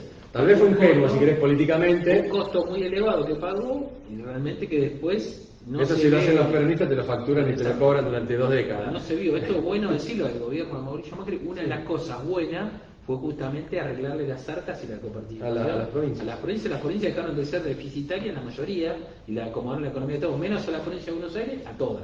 Volvamos a leer esa la pregunta. ¿Quién era que lo preguntó? Dani Carabajal. Dani. No, Dani de Merlo, que es el secretario del bloque radical de Merlo. Fíjate la. También se suma la misma pregunta que estaba por acá. Estela Maris Mayorana. Eso quería preguntar, cómo hacer comunidades autónomas. Mira, el caso de Castelli, ¿no? Hablando de. Castelli lo hace por decreto. Crea, y acá está el tema que yo digo, es que está bueno formar cuadros, formar gente técnica en todos los municipios, para que además generen herramientas idóneas que no sean susceptibles de ser impugnadas. Pues esta fue impugnada, pero la verdad que el juez de Dolores le dio una mano enorme al municipio de Castelli. Reivindicamos los comités como formadores, no solo las fundaciones, porque el partido últimamente piensa más fundación que en comité. Está bueno pensar en los comités como formadores. Sí. Está bueno, no está mal que lo pensemos también. Yo estoy de acuerdo con vos. De hecho, vos este banco que, como dijiste vos, vine 4 veces. Por eso, y está bueno que lo planteemos hoy, que hay amigos que nos están viendo todo el Ahora, día. si se da alguna fundación y tengo que acompañar, también acompaño. ¿No? Está bueno, la fundación está buena, pues está bueno que canalicemos por los comités para que en cada pueblito que tenemos en todos lados, radicales, que los formemos desde ahí, de esta manera. Aparte ahora virtualidad nos da un poder de llegar a cualquier lado. La virtualidad. Castelli crea por única vez, dice, una contribución extraordinaria para conformar un fondo de emergencia sanitaria para ser utilizado en la crisis de la pandemia COVID. Primer cuestión, los municipios. Yo lo recibí, yo lo usé en un posgrado que doy de tributario como caso práctico. ¿Qué tipo de tributo es? Porque lo llama contribución extraordinaria. Este caso llegó a la justicia porque un diputado provincial de apellido Bugal o Bugallo presentó una medida cautelar en el juzgado contencioso de Dolores planteando que había que suspenderlo. Bugallo decía que era una contribución. ¿Qué es una contribución? Porque nosotros tenemos un sistema donde puedes establecer o impuestos, o tasas retributivas de servicios, o contribuciones especiales de mejora, la que pagás para que te pongan la red de gas, te pavimenten. Para algo específico. Ahora, el intendente la llamó contribución, pero no es una contribución de mejora. Ahora, ¿es una tasa? Si te prestan el servicio de salud, pero el servicio de salud lo va a usar alguien que no es el que va a pagar esta contribución. ¿No? La tasa es un tributo vinculado, algunos de los reuniones hemos hablado de esto. Lo llaman contribución, pero no es un impuesto. el el juez de Dolores lo llamó tasa en su sentencia. Al hombre también, a su señoría, habría que explicarle que no es una tasa. La tasa va al servicio, va prendido a un servicio. Porque acá después dice, los sujetos que van a pagar esto son los contribuyentes de la tasa de servicios rurales y van a pagar una determinada cantidad de pesos por hectárea. Es un impuesto patrimonial a los propietarios de fundos rurales, creo que era, si tenías más de 50 hectáreas. Si es un impuesto patrimonial, tiene un gran problema, que ni el juez de Dolores lo trató ni nada, que es análogo a un impuesto patrimonial, o provincial o nacional. Puede estar violando la ley de coparticipación provincial o la nacional. Puedes asimilar la ganancia si lo buscas. Lo que pasa es que no graba la renta. Podría llegar a decir, bueno, lo que pasa es que puede afectar la renta del fondo rural. Digo, cuando lo diseñas un impuesto, si lo vas a hacer, o un tributo a nivel municipal, tenés que diseñarlo técnicamente sólido. Ahí está el amigo Torrallardona, que fue compañero mío en un pueblo tributario que está en Pehuajó. Bueno, el intendente de Pehuajó que levante el teléfono y diga, Daniel, si tengo que hacerlo, para no hacer un esquema, que además, si llegan a sancionar el impuesto de emergencia para el mismo objeto nacional, podría ser análogo a ese impuesto. Y si lo llegan a coparticipar, en un régimen federal fiscal genera ruido. Pero sí, claramente, la autonomía municipal, que creo que es indispensable reivindicarla en términos prácticos. Diga. Dale, Ya me pide Germán. 1 hora y pico de charla y sigue mucha gente conectada. Hace 5 minutos que arrancamos y todavía no dijimos nada, y ya va 1 hora. Y dije algunas barbaridades. Todavía no dijimos nada y viste, ya va 1 hora. ¿Viste? El problema de estas cosas, después que grabé, te van a decir, mira, dijiste bueno. No, aparte queda en el éter, esto no queda, queda en el éter. Rubén Volpi. Saludos a mi amigo Rubén Volpi. Amigazo, Rubén. Lorenzo Becaría. El compañero Lorenzo. Sí. Viste que es transversal los radicales, todo el mundo estamos acá. El amigo este que dice que está laburando en el proyecto, no sé si estará Juan Manuel, pero ayer hablaba con él me dice que el proyecto que yo tengo no es el que va a salir, le mandé y le digo, venite, y me dice, no, yo soy peronista, no voy a estar participando ahí. No, pero bueno, pero que le voy a decir a Juan Manuel. Si hay algo que te voy a decir, que está Lorenzo mirando, Lorenzo estuvo el día que asumí mi primera presidencia del comité, él me acompañó, así que siempre permitimos, si está bueno el sistema democrático de los dos partidos o la pluralidad de partidos, que convivamos de una manera civil y que alentemos el sistema de los partidos políticos. Pascual Balceda dice saludos desde Ramallo. Luis González dice Germán, más corto, así participan con las preguntas los participantes. Te están retando. Ya me reta Luisito. Guillermo Romero. Guille, maestro. Guillermo Romero dice, doctor Krivokapich, ¿cómo debe interpretarse la exhibición de impuestos que están contenidos en las cláusulas de emisión de los títulos públicos nacionales respecto de este impuesto propuesto? Bueno, justamente, es el que ocurriría algo muy parecido. Muy técnica la pregunta. Pero Guille es uno de los tipos que yo digo que también más sabe y más solvente. Hasta hace poco vicepresidente del grupo Banco Provincia. Así que... y fue secretario de Hacienda los primeros años de la gestión de Jorge. Justamente una de las cosas que se le podría impugnar un eventual impuesto a la riqueza es que si detrae la exención que tienen los títulos públicos nacionales o provinciales, generaría la aplicación de los precedentes que cité, de Juan Pedro Insúa o de Navarro Viola, porque si yo tengo mi declaración hecha de bienes personales al 31 de diciembre del 19, donde tengo una casa, un barco, 2 autos, dinero en efectivo, sobre todo eso pago. Pero cuando declaro, también declaro los activos financieros que están exentos. Y ahora me dicen que me los van a gravar.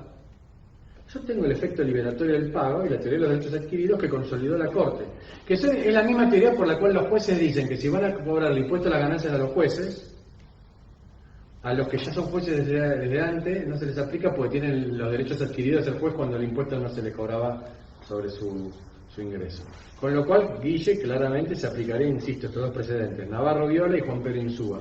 Tremenda similitud de que el oficialismo actual quiere aplicar una política muy similar a la dictadura militar en otra emergencia generada por el disparate de la guerra malvina. Ahí vemos la similitud. Por eso me hago cargo yo, porque me han dicho que son disparates. Yo encuentro muchas similitudes en muchos aspectos. la relación con China en su momento, de la época de Cristina y de Videla con China también, o con Cuba. Había unas cuantas, lo tenía escrito el artículo y me dijeron, me lo bocharon. Me dijeron que no iban a correr el riesgo de publicarlo. Podemos hacer después, poner el artículo un día y hablar del artículo, podemos hacer otra charla con el artículo y es más, por lo que estamos viendo y lo que amerita, que no podemos hablar hoy, pero podemos hablar un día de autonomía municipal y cómo los niveles de autonomía y cómo son sustentables los municipios. Un día lo podemos armar sucinto. Hablando de autonomía municipal, mucho, mira, charlarlo y hablando de recursos en esta emergencia, hablando de ser imaginativo, tomo algo que no es mío, que en realidad es de Jorge Macri, que se lo escuché analizarlo y dice que es lo que habría que analizar y que tengo entendido que se lo había planteado en su momento a Mauricio Macri. Un municipio como Vicente López el año pasado tuvo un presupuesto de 8.000 millones de pesos y recibió de coparticipación creo que 2.000 millones.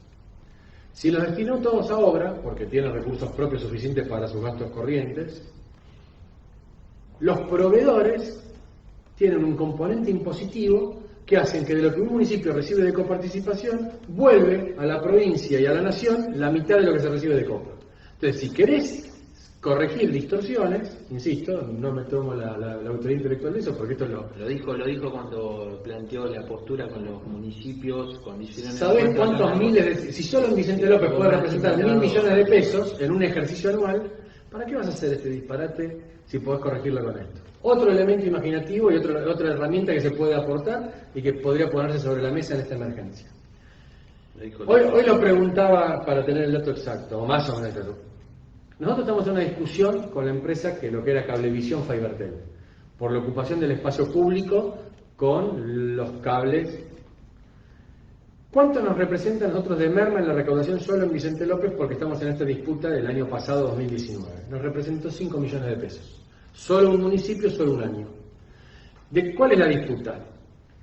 Hay una exención, porque ahora lo que hay que realizar son las exenciones que andan por todos lados, que es la del artículo 39 de la ley 19.798, que es la Ley Nacional de Telecomunicaciones, según la cual el espacio público ocupado por la entonces Entel, que después pasó a ser Telecom, estaba exenta para la empresa nacional de telecomunicaciones. Tiene una lógica. Al Telecom, Esa empresa, esa exención, después le fue regalada con la corte del menemismo a Telecom y a Telefónica por una interpretación subjetiva que hicieron en un fallo que es Telefónica contra Municipalidad de General Pico y Telefónica contra Municipalidad de Chascomús, década del 90, que le dieron la exención a Telefónica y Telecom.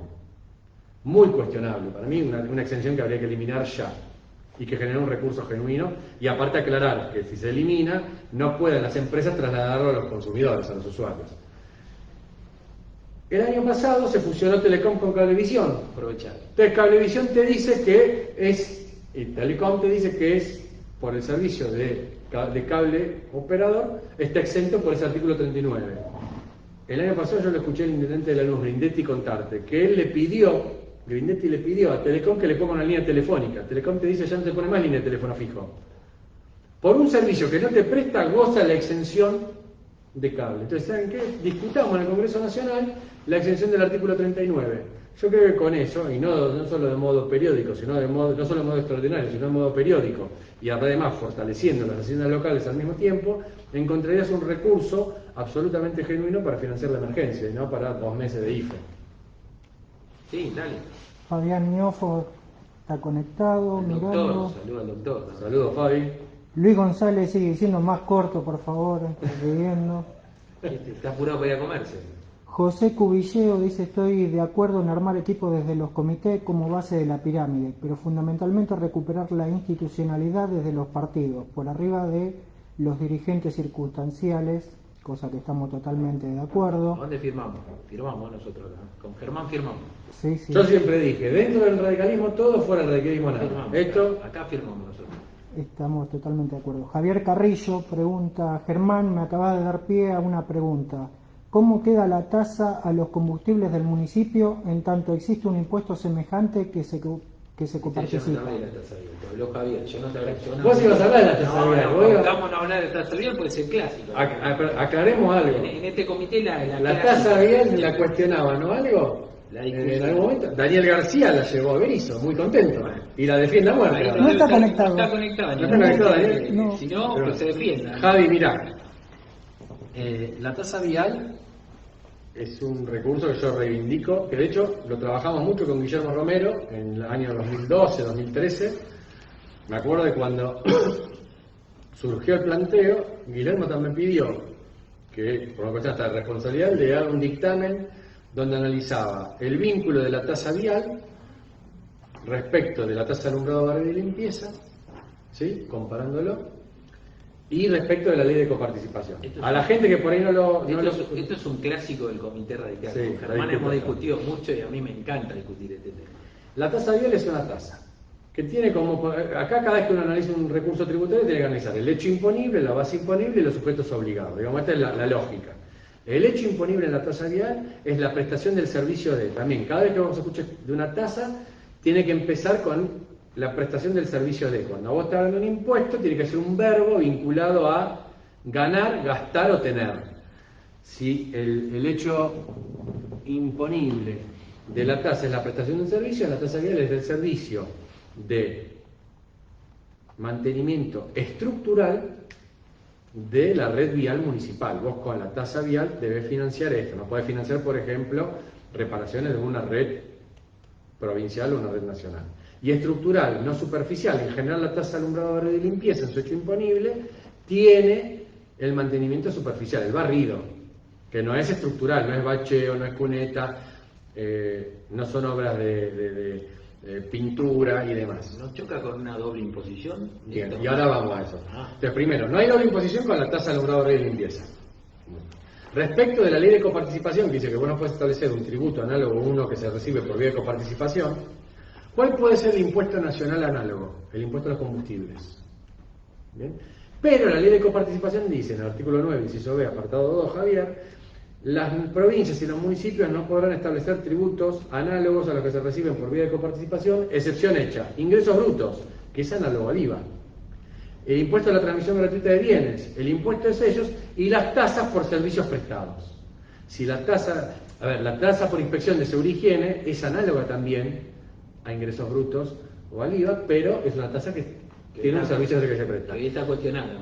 Ahora bien, que la está defendiendo vos en la claro, corte, no es lo que está pero la Corte ya la convalidó. La tasa vial algo parecido fue cuestionado en la Corte del año 88 y hay un fallo de la composición de la Corte del 88, uno de marzo y otro de agosto. Uno es eso contra Provincia de Buenos Aires, el otro es YPF contra Provincia de Misiones, me parece, donde en la medida que haya una tasa retributiva se convalida. Fue cuestionada esta tasa en la Comisión Federal de Impuestos y la Comisión no solo que no sacó un pronunciamiento en contra de los municipios, sino que inclusive algunas provincias han planteado la posibilidad de incorporarlo como un recurso provincial. E incluso técnicamente todo indicaría que es mucho más sostenible como recurso municipal que como recurso provincial. Con lo cual no se viola la prohibición de analogía, el servicio se presta. En general el costo del servicio es muy razonable porque ¿cuánta gente transita por la avenida Maipú y por las arterias interiores todos los días? Y existe un real desgaste, aunque sea imperceptible al ojo humano, existe un desgaste de la traza municipal. ¿Con qué lo financiás? Con el uso del vehículo cuando cargas combustible.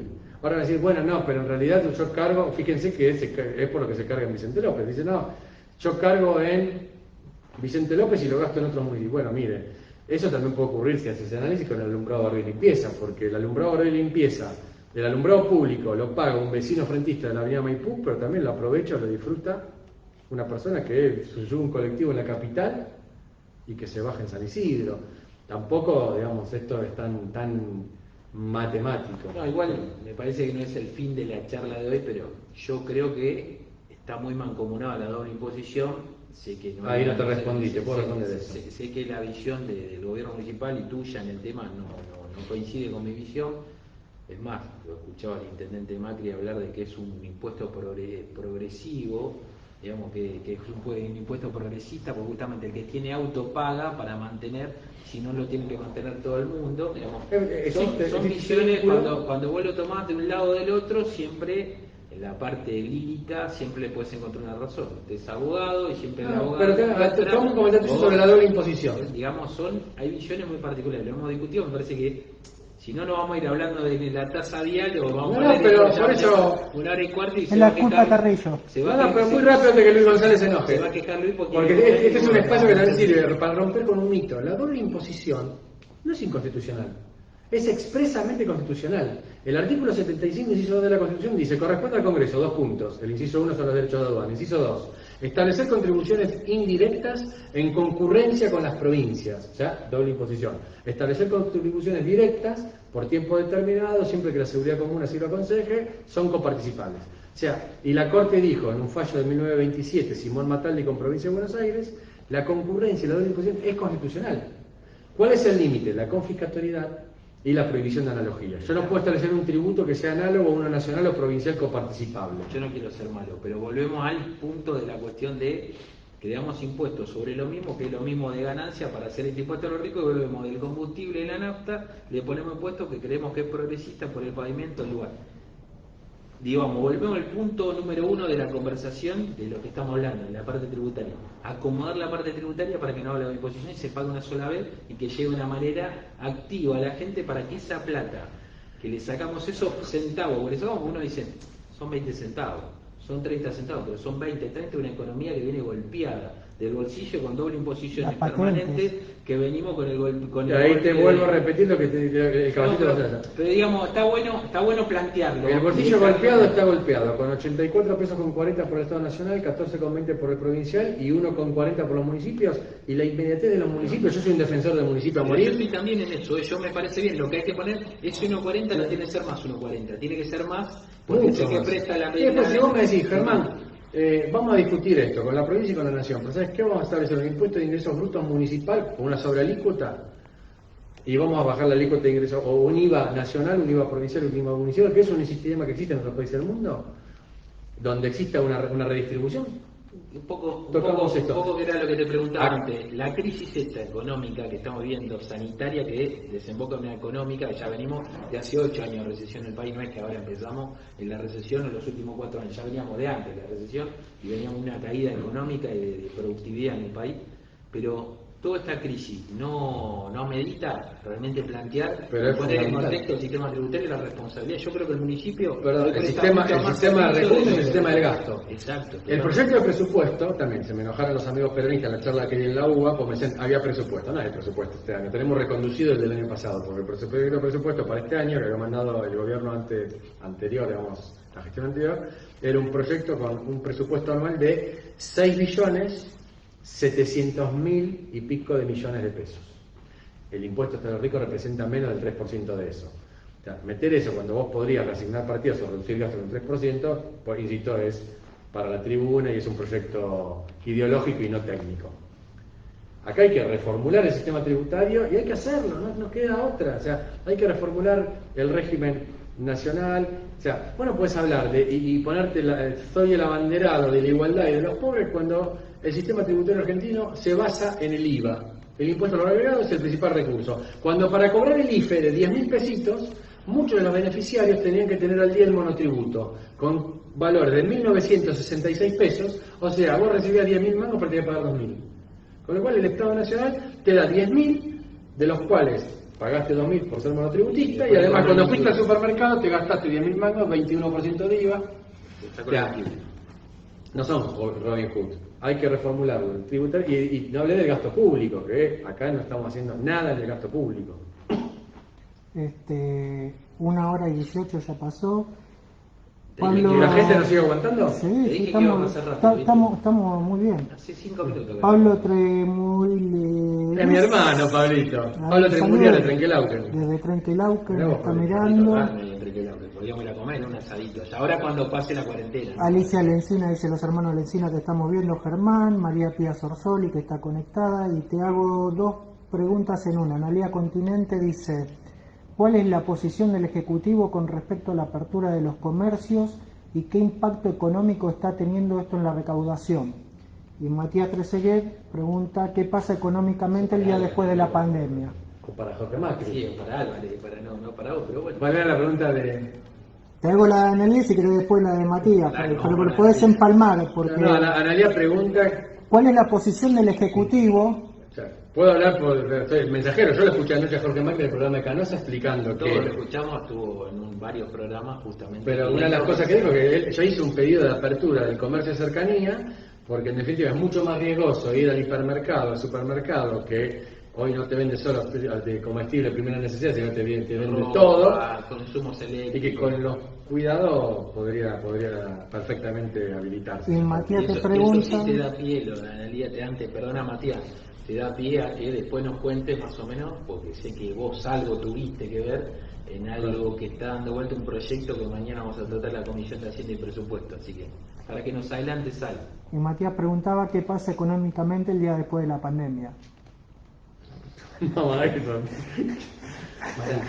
Soy Mago, soy abogado, claro. Mirá, rápidamente. Matías también debe querer ir a comer como Luis. Claro, el gasto, insisto, ¿cuál es el escenario? Hay un informe de IARAC, Nadine Argañarás, que hay algunas cosas que no me gustan de esos informes, porque por ejemplo dicen en la República Argentina existen 165 tributos distintos. Ahí hay una sobredimensión, porque dicen los municipios tienen 80 y pico. A nivel nacional hay algunos municipios que si vos le cambias el nombre es el mismo. Existen las tasas inmobiliarias, las tasas a las actividades comerciales, que en la provincia de Buenos Aires se llama, por ejemplo, tasa por inspección de seguridad y higiene, en Santa Fe se llama DREI, Derecho de Registro de Inspección, en Córdoba se llama CIES, Comercio, contribución que incide sobre, pero siempre es la misma, o sea que no son 80 y pico, habría que depurar un poquito eso. La recaudación, para hacer una idea, bajó entre el 1 y el 12 de abril, y IARAF informaba, a nivel nacional la recaudación había bajado un 28%, que es un montonazo. A nivel provincial un 58%, los municipios están indicando que la recaudación está bajando en el orden del 40 o el 50%. Sí. Esto es el escenario del día después, pero esto es algo que inclusive es un fenómeno mundial. La recesión económica existe en la economía real, esa recesión impacta en la recaudación, esto reformularlo va a ser paulatino, con lo cual yo creo que lo que es ineludible y solo lo puede sostener lo contrario desde un punto de vista demagógico es no hay modo de resolver esto si vos no contenés el gasto público, porque si vos lo que haces es emitir 600.000 millones de pesos y seguís emitiendo para sostener el gasto público, no hay fórmula que permita reduciendo, o sea, te piden que te quedes en casa pero que pagues los impuestos que pagás se han reducido a la mitad, el gasto público ha crecido. Uruguay tomó una decisión que puede ser antipática, que creo que hay que ser antipático en este caso, soy partidario de eso, que es la reducción del gasto público en salarios. Que ustedes piensen, el salario nacional, si me miran, ustedes cobran salarios como empleados municipales, como concejal, que inclusive si vos te pasa que hoy es ocurrido al privado, a toda la actividad privada le están reduciendo el salario. Los acuerdos de SMATA, el acuerdo de WOC, el acuerdo de empleo de comercio es artículo 223 de la ley de trabajo. El que se queda en la casa no trabaja se le puede reducir un 25%. Hoy es lo que firmaron. Lo que firmaron. 75% es lo que está homologado y firmado. Tiene que ver un poco con lo que habíamos hablado. El empleado público que se queda en la casa sigue cobrando el 100%. Y aparte vos tenés que hablar de... Es antipática, yo le digo... El 50% de inflación que tuviste el año pasado no lo canaliza en tu aumento de sueldo que tuviste pasado y no estás discutiendo lo que perdiste de poder adquisitivo el año pasado y estás perdiendo. Mis amigos que laburan en el Poder Judicial, que tienen salarios del Poder Judicial Nacional, el Poder Judicial de la Ciudad de Buenos Aires, enormes, o sea, en relación a la actividad privada, hoy es increíble que es un privilegiado una persona que trabaja en la profesión. Pero redujeron un 15%, una cosa así. Tienen una donación voluntaria de algunos sectores, jueces, secretarios, pero nada. Pero realmente, ¿cuál es el escenario del día después? Debería haber realmente lo que hizo Uruguay. Una reducción temporal del salario con el que generaron un fondo para financiar, porque si no, lo que está ocurriendo es que la actividad privada que no da más, va a financiar algo que no tiene, insisto, con una estructura que ya está sobredimensionada. O sea, la República Argentina hoy tiene una cantidad de empleados públicos nacionales, vámonos, o sea, lo sabemos, hablemos de, si quieren, de política, y esto, hagamos mea culpa. ¿Cuántos empleados tiene la Biblioteca del Congreso de la Nación? Tiene más empleados que la Biblioteca Nacional. Sí, pero siempre... ¿Cuál es la estructura de costos del Senado de la Provincia de Buenos Aires? Enorme. Contarle de que se tiene que ajustar la política y no sería simbólico, no sería tan simbólico.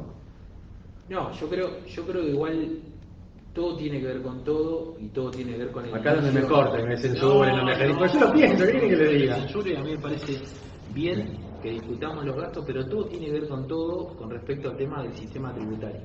Porque toda la actividad privada, vos le sacás oxígeno a la actividad privada sacándole carga tributaria, sacándole carga de Estado, pero tenés que reformular la carga tributaria de esta manera. Yo creo que esta crisis nos permite justamente poner el Estado en el lugar que lo tenés que estar. Yo creo que el 1,40 que un municipio recibe, hoy el municipio tiene que estar en un 15, un 20 de los 100. En Estados Unidos es $10 cada $100 a nivel municipal. Tenés que ir achicando los otros, que son en la parte fácil, difícil de controlar, que es la parte OVA, y los municipios, las provincias son de cercanía, más los municipios, son los que tienen que contar más recursos para dar respuesta, que son más fáciles de control.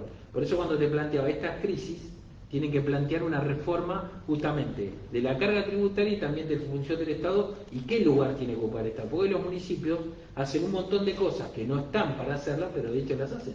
Y las están haciendo pero aparte, lo que pasa es que todo esto ya llegó para quedarse, que un municipio se ocupe. Claramente, una cosa que vos haces y la sacás, después la gente te lo recrimina porque la sacaste. Ya es un servicio que lo tiene. Bueno, los municipios están involucrados en la salud, en la educación, en la seguridad, y va a seguir, eso va a ser. Entonces, lo que hay que hacer es sincerarlo y darle los recursos. Yo creo que ese es el punto, porque si no, lo discutimos nada más que en la discusión del Senado de la provincia o en la Biblioteca del Congreso y perdemos el punto de la discusión, que me parece bien lo que planteé, no es que no lo quiero ya decir, lo que me parece que eso es para la tribuna, es populista de algunos sectores que van a plantear una discusión ideológica del punto de vista que le conviene, pero todo sigue igual, porque lo plantean y cuando llegan al Estado siguen bancando todo eso o lo incrementan.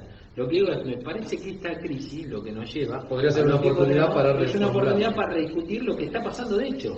Hoy los municipios hacen un montón de cosas, de lo cual me parece muy saludable que Vicente López, el 80% de su recaudación no tenga que ver con la coparticipación y tiene libertad para volar, de lo cual ellos en ese digamos, cuando hablemos de la autonomía municipal, nivel 1, Vicente López entraría en el nivel 1 de autonomía municipal, claro, tranquilamente entraría. Entonces, está bueno discutirlo para echarlo, pero por eso, con tipos tan inteligentes como vos, leído y capaz, está bueno discutir este volumen y no entrar en la parte banal o chiquita, discutir tal cual. En la provincia de Buenos Aires, una discusión que yo le había dado ya en la gestión de Cambiemos, y se había planteado que en ese momento era director de Escuela Finocchiar y con Daniel Salvador nos hacen un almuerzo.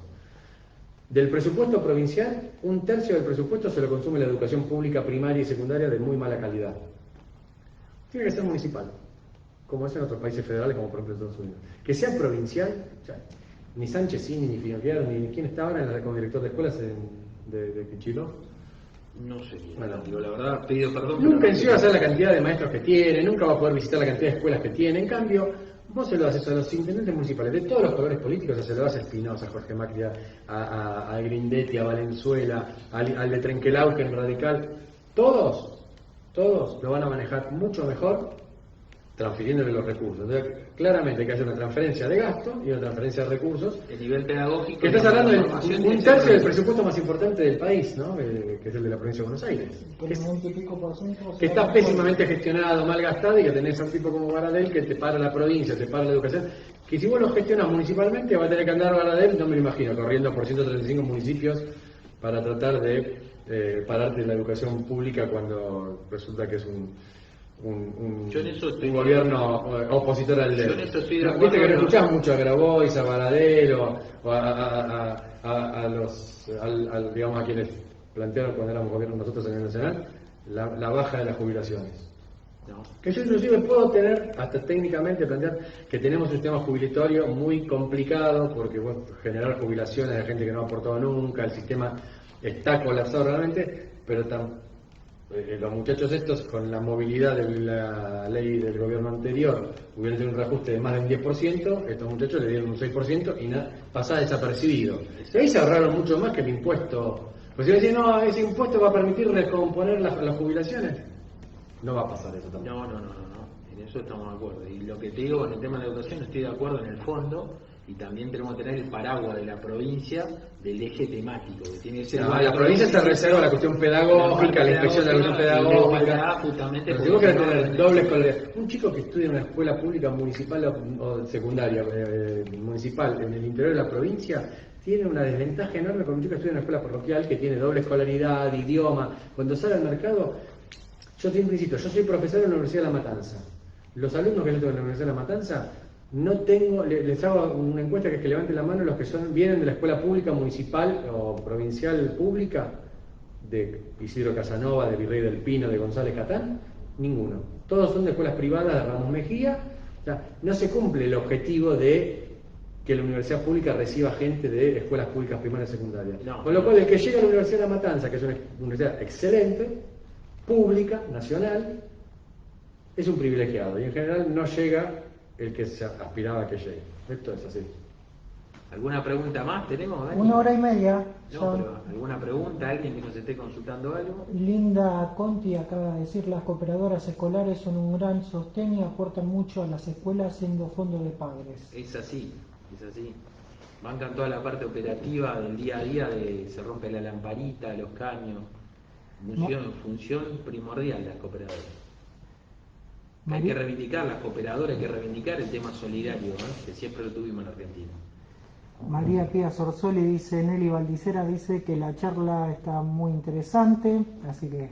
Pero que ya puso el agua para los fideos que tenés que ir a comer. Nelly Valdicera es mi mamá y María Pía es mi señora. Así que no llegué a estar a casa. No llegué a estar. Pablo Tremulceres. Sí, Pablo Tremulier. Mañana sos ministro de Economía, agarrás esto con un 50% de inflación. ¿Cuál es la primera medida que tomás?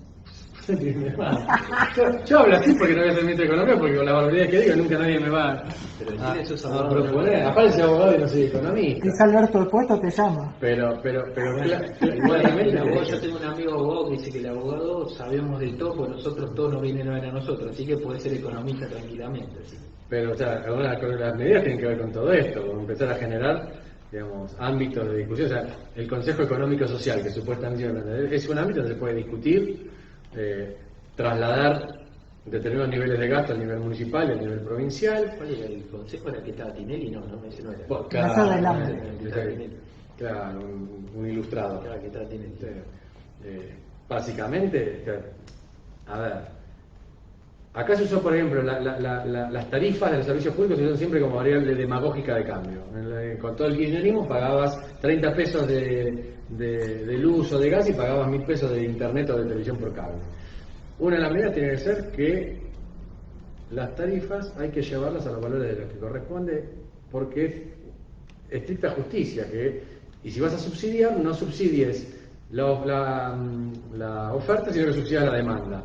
O sea, vas a darle subsidios a los jubilados de la misma, en las tarifas de servicios públicos, pero legislativamente que esté prohibido que te claven las tarifas, porque va a pasar de nuevo con este gobierno, porque como calculan electoralmente que la gente que los vote, después vamos a terminar otra vez con un descalabro macroeconómico tremendo. Entonces, una medida, por ejemplo, es esa, claramente. Otra medida en materia de emisión, terminar por la emisión, destroza a los más pobres. Para mí, esto es absolutamente así. Y es que hay que aclarar el gasto público. Y el gasto público hay que aclarar en relación al sistema previsional.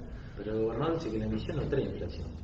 Y bueno, por eso yo digo de que, con el mayor de los respetos, si vos vas a poner un kiosco en Trenquelauquen, Pablito, no lo contrates de contador a Kichilov, pues te fundís. Un tipo te dice que, o sea, basta con jugar al estanciero o al TEC una vez en tu vida para saber que si vos le metés más billetitos al estanciero, las provincias se venden más caras. O sea, hay una relación directa entre la base monetaria y el nivel promedio de los precios, pero es trabajo. Yo era chiquito y lo escuchaba a los peronistas despotricar contra el gobierno radical de Alfonsín, que decía: pare con la maquinita. Y yo era chiquito, me recordaba. Bueno, no tan chiquito. Tenía claramente es muy complejo. Argentina es un país dificilísimo. Pero depende del lado del mostrador en que está también. Es inviable que todo el sistema federal siga sosteniendo una provincia como Formosa, donde lo que hace es anclar la pobreza y que el Estado federal envía recursos que no generan riqueza genuina. O sea, tenés un 90% de recursos para tener un sistema de clientelismo tremendo. O sea, con lo cual hay un montón de medidas que hay que tomar en materia fiscal, en materia monetaria, en materia económica. Insisto, yo no soy economista, soy abogado, soy tributarista. Si agarras esto, calculo que un economista pierdo el flequillo en 2 semanas, pero... Un economista holandés que dice que las políticas para los pobres son pobres políticas. Tendría que ser algo más contenedor y general. Yo creo que hay que por ejemplo, todo indica que fue muy mala la política de endeudamiento del gobierno anterior. Digo, mala, no está mal endeudarse también. Cuando te hablan de que está mal endeudarse es mentira. Está buenísimo endeudarse. Si está creciendo, está bueno. No, ¿y a qué lo destinas? Yo creo que según te vas a generar una política de endeudamiento, porque también lo explicaba Plargay. O sea, no hablemos de los 50.000 millones o 70.000 millones de endeudamiento que cambiemos y dejemos atrás los 240.000 millones de endeudamiento del gobierno del kirchnerismo, sin hablar además de que hay un endeudamiento. O sea, el sistema previsional está quebrado porque uno de los principales acreedores del Estado es el propio Estado. Los papelitos de colores que tiene el Banco Central, que tiene el ANSES, que nunca nadie va a pagar, con lo cual hay que blanquear una realidad. Claramente yo creo que hay que sincerar un modelo que no da para más y que es vicioso. Entonces, por eso digo que es muy difícil, no es fácil. Virtuoso, no es, claro, es vicioso, no es virtuoso, es vicioso. Ahí Diego Enrich está saludando. Le dije a Diego que lo iba a saludar especialmente. Adelantemos, ya que lo tenemos al concejal Diego, adelantarme algo de mañana, así ya cuando me habla Diego y me cuente ya sé algo. No, mira, en este tipo, justamente, siendo coherente. Estamos con los bancos y con los supermercados. Siendo coherente. Vicente López es uno de los municipios que es más progresivo y graba más progresivamente a los bancos que otros municipios. Tenemos una alícuota del 30 por mil, del 3%, que es muy alta. Y insisto, comparen con San Isidro, con Fernando, con lo cual, si a mí me preguntan, yo no decido, yo soy solo asesor, viste, como Olmedo que no tocaba el dinero, yo soy igual, pero no grabaría más a los bancos. Encima, porque en estas emergencias justamente grabar más, en general no es lo más aconsejable. Acá lo que va a haber, habría que apuntar es, hay una tasa que tenemos, que es la tasa por inspección sobre higiene, que los pequeños comerciantes ya vienen castigados y ya hay políticas progresivas que el año pasado los monotributistas, todos los del sistema simplificado, régimen simplificado, fueron el sector del pago. Fueron el sector del pago.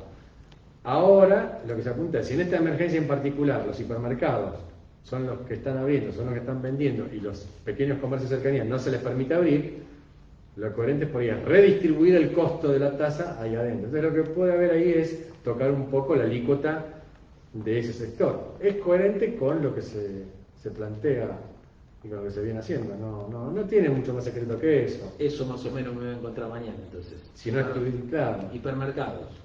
Y yo le apuntaría a eso, ¿no? Enrich, ¿qué dice Enrich al respecto? ¿Dice algo? Puso carita saludando. Saludos, no. Quizás ya se fue a comer también con Luis. Pero no. Miren que no se puede mover, estamos con aislamiento, muchachos. Para ustedes también corre el aislamiento.